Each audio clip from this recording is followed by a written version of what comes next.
Hello everyone, so now I'll start with breaking up my hair for my own reference. This is my key reference that I've chosen. So I will actually have this reference and then I'll actually crop it once.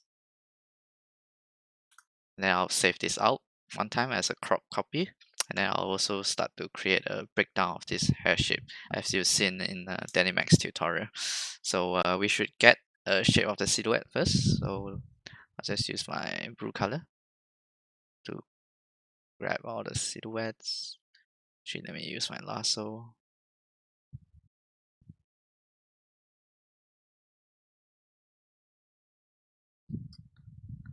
Probably I'll stop here.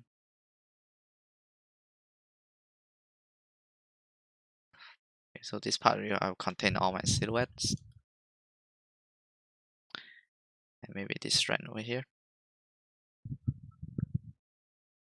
Okay, so this is what I aim to achieve when I create my hair. Then next I'll do another breakdown. So I'll put them in a group and I'll call this group as 50% fill. And then this second layer. So this 50% will give me transparency on all my layers. This other color, I'll just use a green color. And then you can see that because I put them all in a group and I don't individually make the transparency, their colors don't really overlap. They will just kind of eat into each other directly, which is cleaner, which is what I want. Okay, so I would do a mask for the green area. I think this will cover this whole area like this. Okay, so I'll separate my hair chunks like this. So I'll have one blue one, one green one, then now I'll do a red one.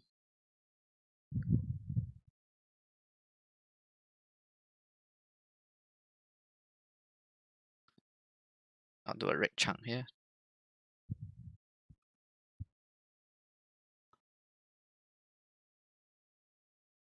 So at least later I'll remember to build my shape like this. The other side I'll have another red one here.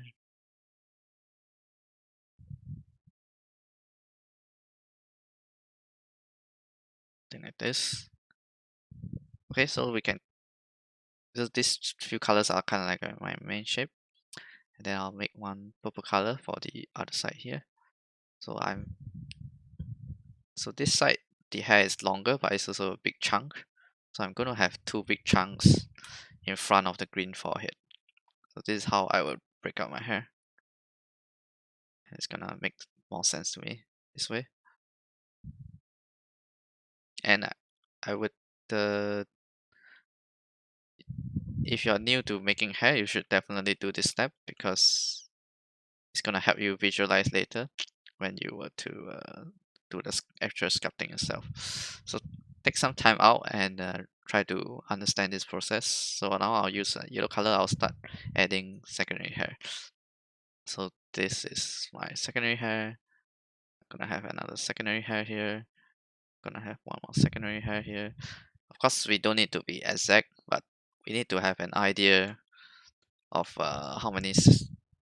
roughly how many of these pieces we have in the end. 1, 2, and I'm actually trying to count all of them. So 1, 2, 3, 4, 5, 6. Because when we were to do the actual secondary hair, we don't want to have too much as well. So it may look too messy. So doing this step help us to get a rough idea.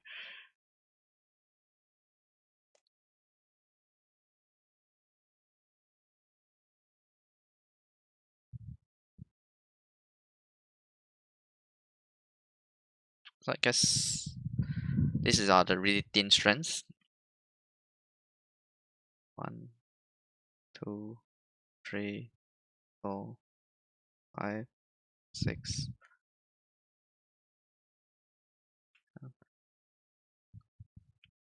Okay, so as you can see, the really thin strands aren't that much, but they will make it very pretty in the end when you do this step because you have the thin strands.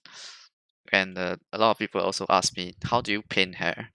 How do you actually do a 2D hand? But it's actually the same method.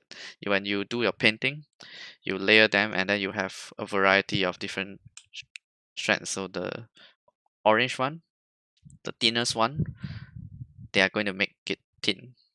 And then the red ones, the main colors, they are only going to block the silhouette. And then these are the secondary hair, and it's so important. That one, and then I'll just thin strands. This is the thinnest. And then now we need something in between. We have thick, and now we have the thinnest. Now we need those that are in between. Actually, I haven't did the purple color for the other side, so let me go ahead and do that. Purple color for this side.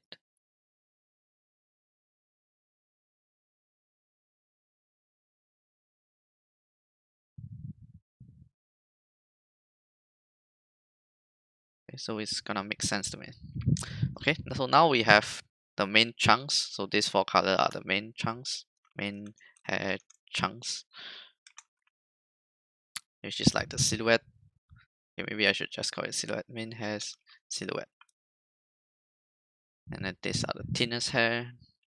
And then I'll put another one as a maybe medium thickness hair. Medium thickness. So you need to layer them like this, and all your hair, be it drawing, painting, or sculpting, you need to have all these different sections of hair. So what other color can I find? Maybe I'll use a cyan color. Okay, so this part here, I'll do the middle strength. So all this is going to be the medium chunks of hair. So we need to have a gauge of different thickness of hair to create this character. So I'm gonna have a thicker chunk, and then I'm gonna make some medium chunks, and then I'm gonna have those very thin chunks in the end. Okay, so I want to keep it simple as well, so maybe just like this. So keep it simple, and I have medium chunks, I have thick chunks, so actually I need a lot of medium chunks here. Let me look at the painting again. Yep. This is my medium chunk of hair. I'll put it below the secondary hair, medium thickness. So these are also considered secondary hair, but they are of a different thickness. And like I said, I don't need to be super exact. I need to get the idea down that I'm going to have medium chunks, and I'm gonna have thicker chunks, and then I'm gonna have very thin chunks going all the way. So later when I'm doing this, I'm also going to have some thinner chunks running across like this. So when I do my hair separation, I'll have hold on, what's this? Medium thickness. Okay, let me erase this.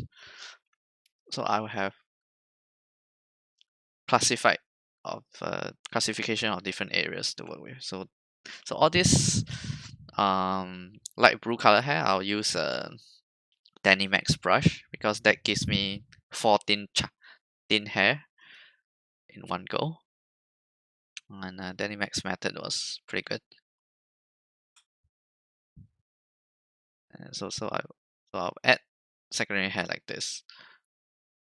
So now I'm just doing extra work so that you will understand how that goes later. And then later when I'm doing the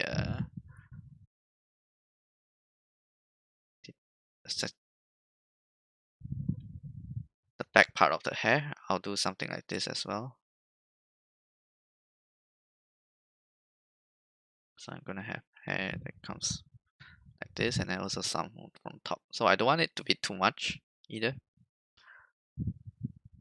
And I need to have some gaps. So as you can see, I purposely leave some gaps, and then I know to plant my hair on this location later. So it will make a bit more sense.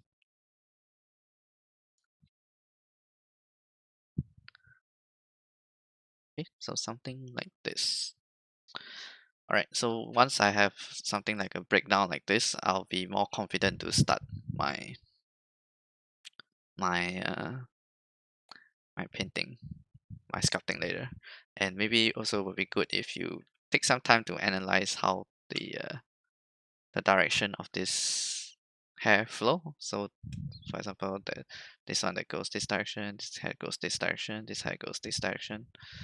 So you want to kind of have the idea at this point as well. So when you pull your hair and you snake hook your hair, you try to get this kind of flow going on your hair shape, and then it's gonna look very dynamic and very interesting when you're able to apply the direction of the hair. So hair is mostly just straight, but with the direction of the momentum, you will lead the viewers to sense the motion in the image.